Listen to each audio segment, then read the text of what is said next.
So I'll acknowledge I'm a little nervous today, not about sitting here, but we're doing technology. And although I'm an IT guy, I'm like, I don't know, is this all going to work? So just acknowledging that. And I want to welcome anyone who is online. As Jeff says, the millions of YouTube followers that we have.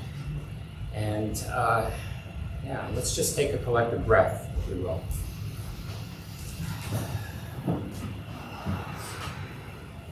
So I invite you to join your hands together if that's comfortable for you.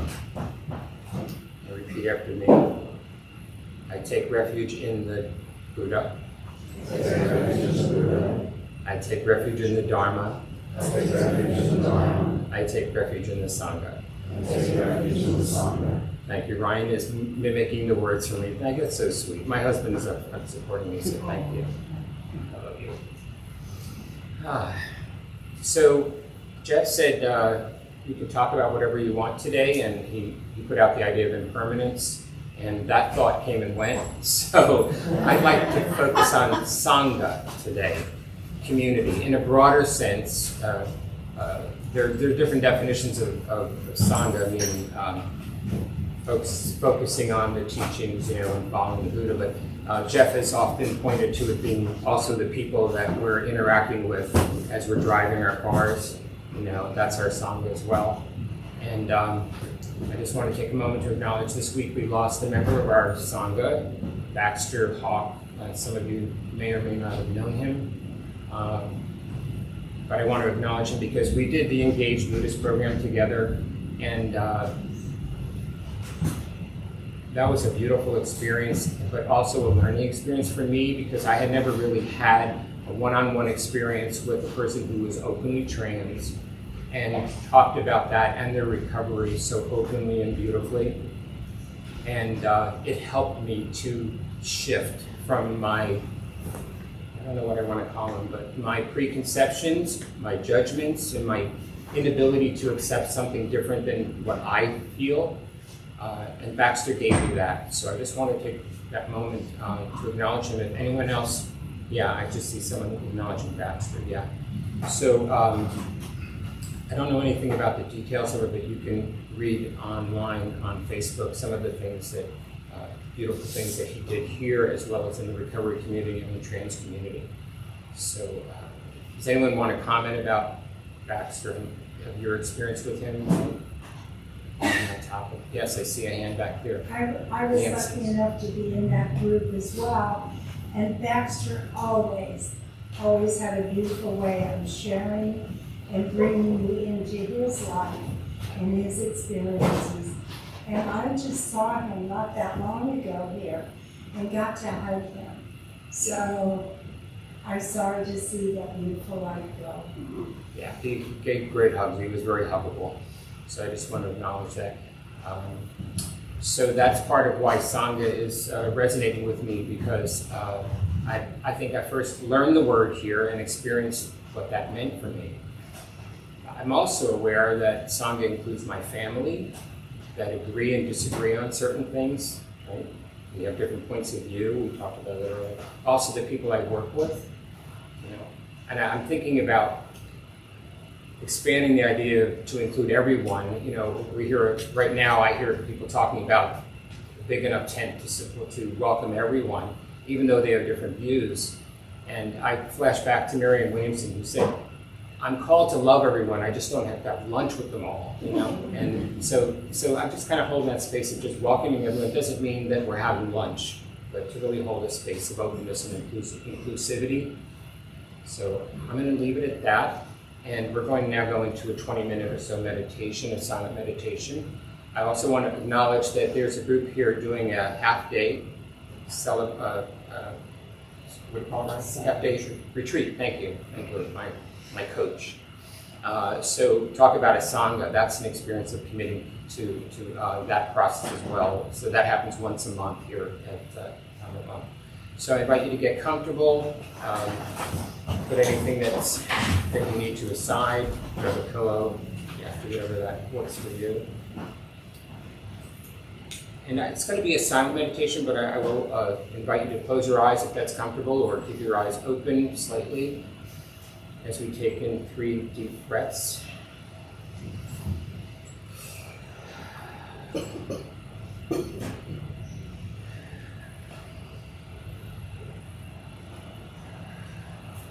As Joe says, there'll be sounds inside the room and outside the room. The monkey mind will continue to do its thing. Just invite you to return to your breath if that should occur.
going to invite you to take a deep breath.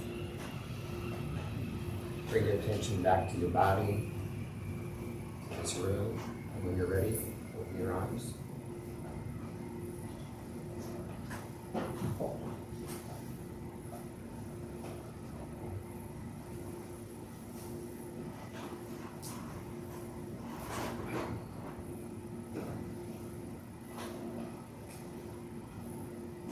I was wondering if Jeff had arranged those sirens for us.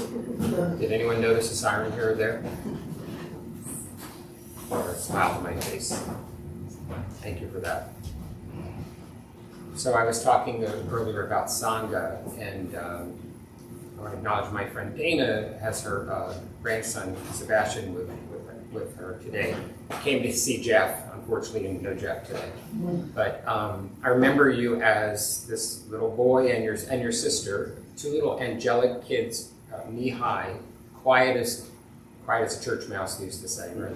And now I see this fully young man here who's going off to college and thinking about that idea of Sangha and the community changing, stepping into a whole other community of opportunities and challenges and different points of view. How exciting and both exciting and how frightening that might be. I'm not speaking for you, but and also stepping away from something that's very comfortable, community that I've known. And I relate to that when I moved from Philadelphia. I didn't know a soul here. And I moved here because I was coming out of a relationship, and I figured if I was going to be depressed, I may as well be in a warmer climate. So I moved to San Diego. And since then, my life has taken many turns, and I could say that's no longer my life, my experience. And I found Sangha community here in San Diego. I remember that first time that I went to what was then called Midtown Church, and I met Dana. I didn't know a soul, and it felt scary. I also didn't know where I'd get my hair cut, who my doctor would be, little things like that. What if I need a manicure, where do I go? Stepping away from those comforts into something very, very new was both exciting and challenging. And I remember someone coming up to me and greeting me, and what that meant to me to feel welcome into the community. On that note, my mother-in-law recently this year lost her husband.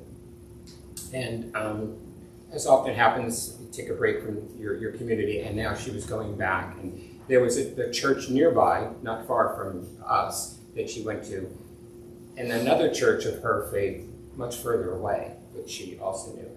And she found that when she went to the church that was closer, it felt cliquish. And when she went to the church that was further away, she felt welcomed and included. People came up and talked to her.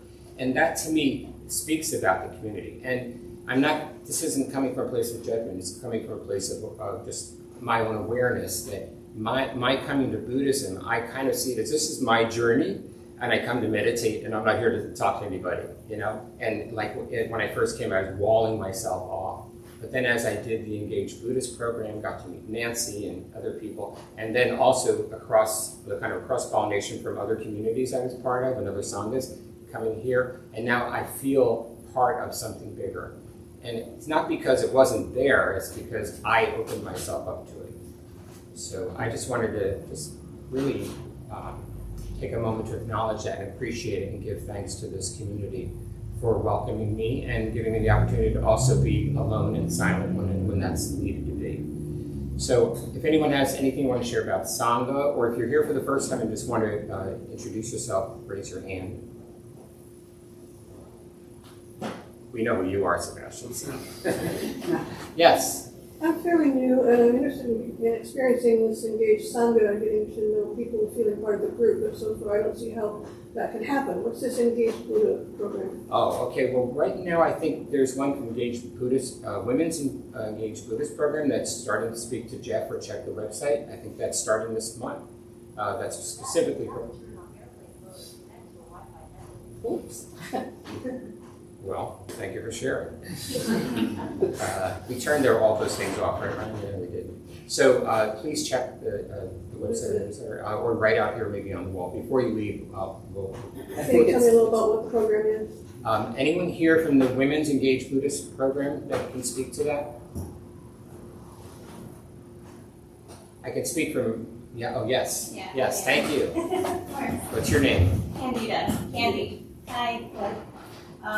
So I was in the first cohort, and Jeff just gets a few women. You have to apply online, as he was saying.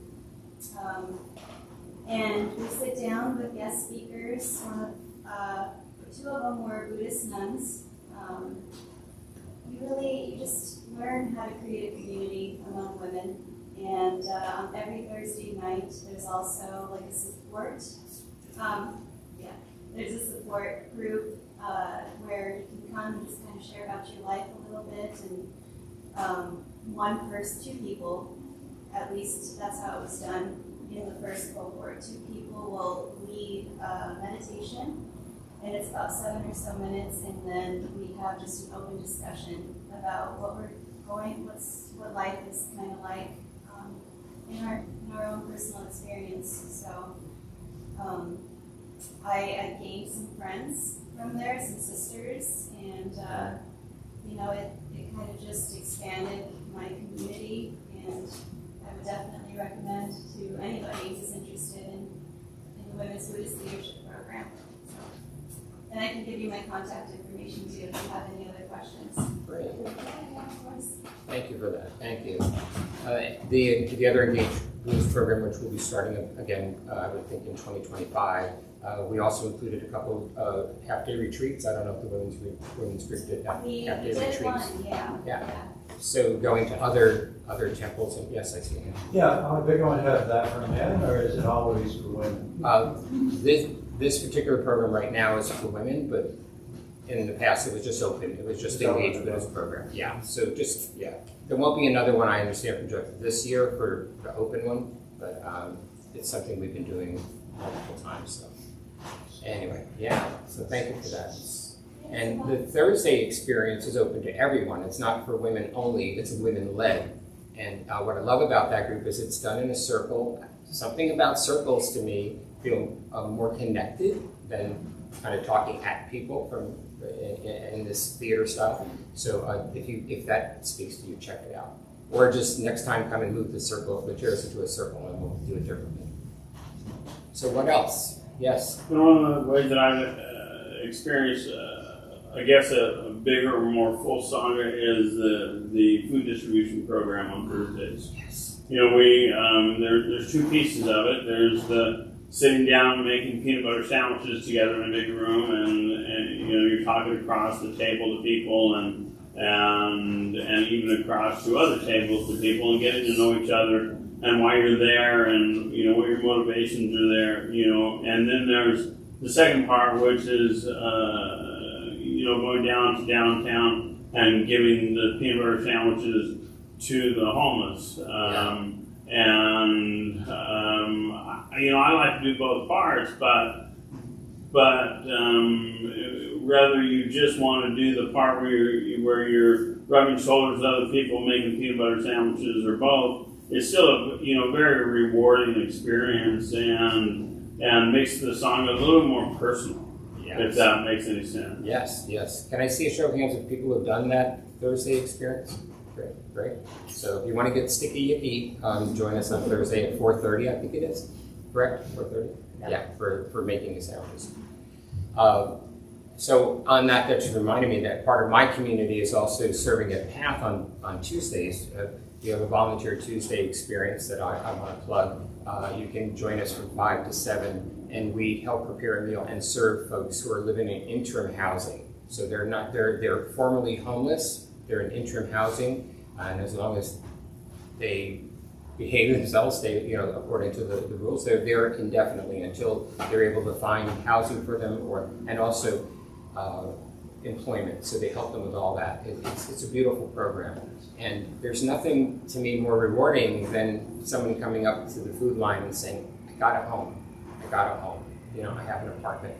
And although we don't know their background, their backstory, it's just so sweet to just be there and holding a place that for their safety, and that they are taken care of as well. So just wanted to acknowledge. Anyone here who's done that with us? Yes. Great, thank you. Is that a fixed location? Yes, it's at Path is at 1250 6th Avenue, and you can read about that in the newsletter also. I think it will be out on the board. So. talk to me after this group. So that's just a couple of ways, and I see David back there waving. There's also social sangha. Yeah, talk about that. We've Social gone sangha. to different Buddhist temples, different events, things like that. It meets once a month, and it's always something different. It's on the website or it's in emails. And I haven't gone, but there's also a family sangha as well. I don't know if that's monthly or not, but I enjoyed my time at the social sangha. We went to the Buddhist Temple of San Diego, which is the Japanese one, and they did a special, I don't remember the name of the drum. Yeah. I probably know what it's called. The whole drumming thing just for us, Sweet. for like an hour, like a private showing. So that's also another way to get involved. Right. And I understand the family sangha is not limited to people with children, so you're welcome to attend those as well. I just read that online. So thanks for that information. So is there anything else that's wanting to be spoken about or to, or anything else we're holding that's on our mind these last few minutes?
Yes, Nancy.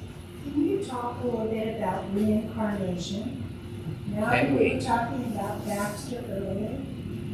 So, Nirmal, can you talk a little bit? Nirmal is the resident guru on that subject, so share that. The only reason he calls me Guru because I'm Indian. In India, tradition pretty commonly understood. Yeah. It's in Hindu religion, and Buddhism adopted that from Hindu religion. That's an old concept.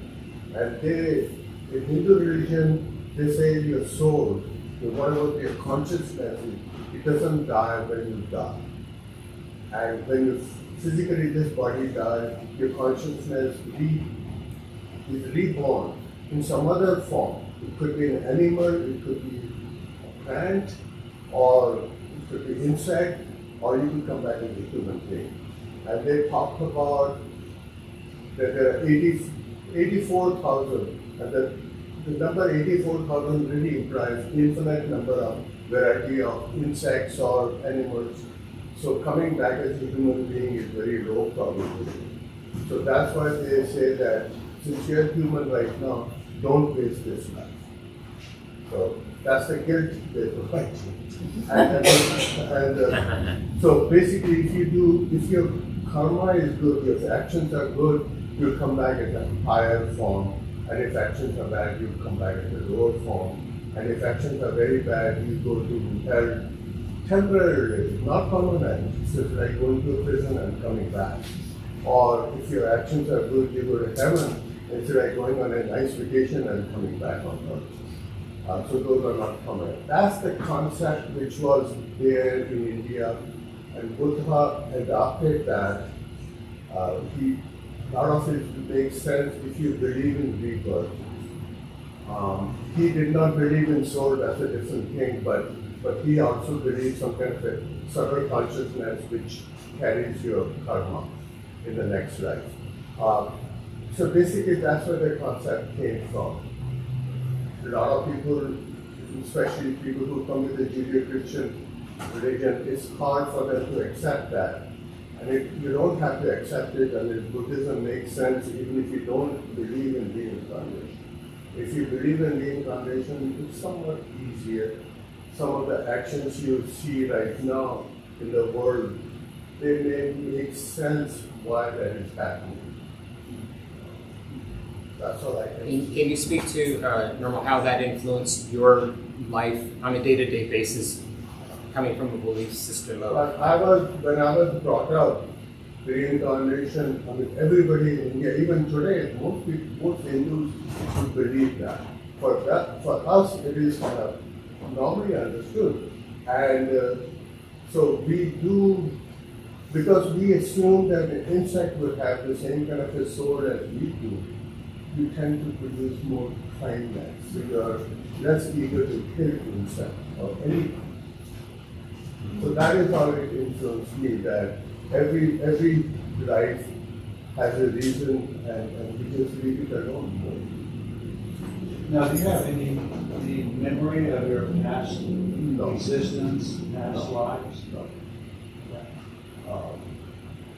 Otherwise, that would be very hard. No. So these people who say they have past lives, like a Cleopatra and life, probably not. No, I don't think so. It could be hallucination, I don't know.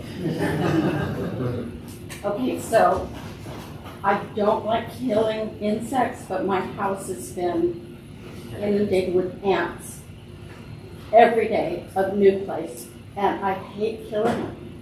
And I say I'm sorry, but I have to. Well, we have to be somewhat practical. You can take it to an extreme and let the ants live around you. And there are some Buddhist, I think it's like they put something around themselves, some leaves or something to prevent ants and insects disturbing them, and that's how they shoot them away. But, we have to we live in this world, we have to be practical. I understand. I like that on this subject. I like the idea of, they talk about do no harm, the idea of doing less harm, So is there a way that I could keep the ants out of my house that doesn't involve slaughter and, killing all the ants? And he's saying there are ways, right? And I also read that the ants were here. I mean, we may be inundating their space, who knows, right? But just how could I do that when there's a bug in the house, can I put it on a paper and release it? Yeah. So how to find that balance, Right. and how does that carry on to my interaction with people as well? If I don't agree with them, can they still exist? Yes. Yeah, Dr. Schweitzer, who was a famous pianist and organist, and he gave up everything to go back to medical school, became a doctor, went to Africa, won the Nobel Prize in the 1960s.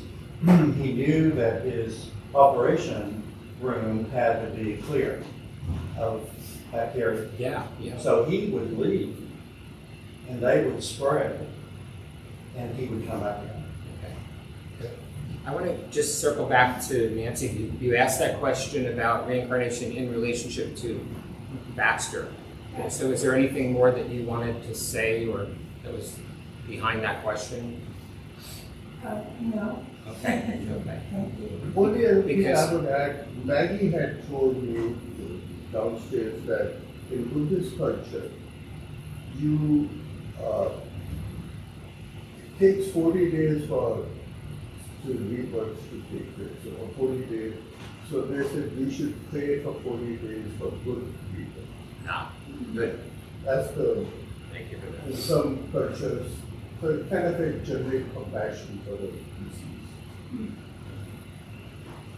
So as I was talking about the Sangha being bigger than this room, so for me, the idea of reincarnation is bigger in terms of the different iterations of my own life.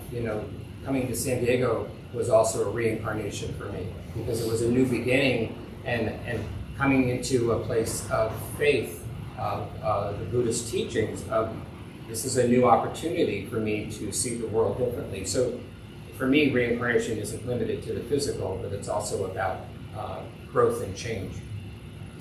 Oh, yes.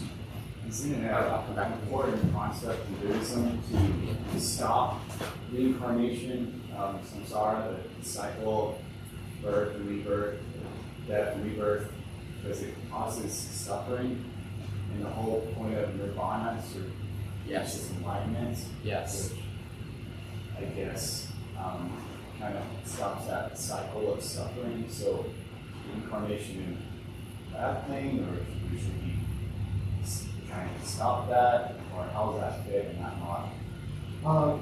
It's not a question of good or bad. This is what happens. That's the nature. That's what Buddha would say.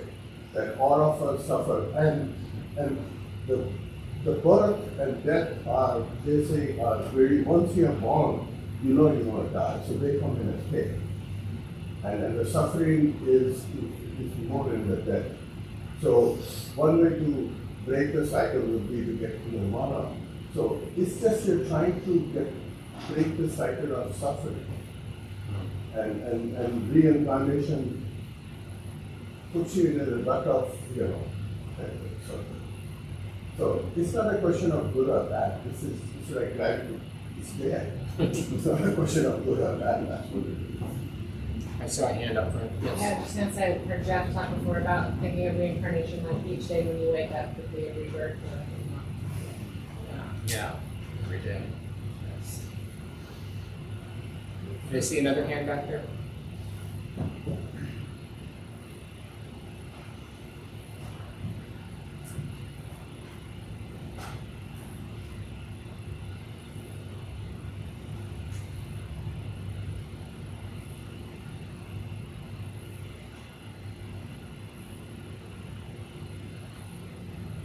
If there's nothing else, I'm going to invite us to go into some silence in honor of Baxter Path.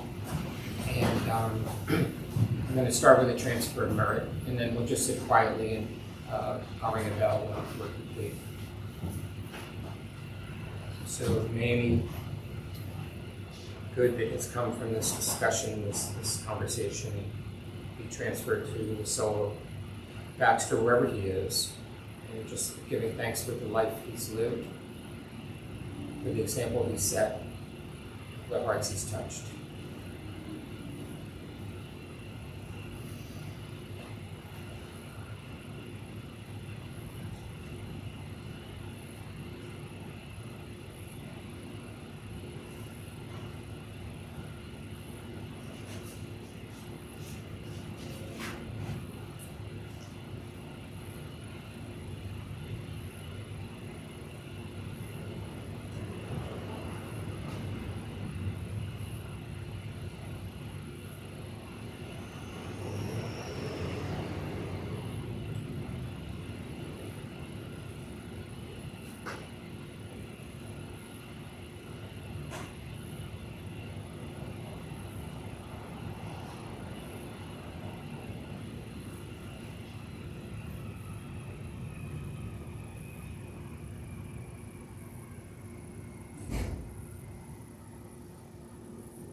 thank everyone for coming today and share that Eric, who organizes the Social Sangha, says that this month we're going to Coast Living Center in Chula Vista on Sunday the 29th. If you're interested, that's also on the website and newsletter. Thank you all for being part of this community and for sharing today. And stay cool.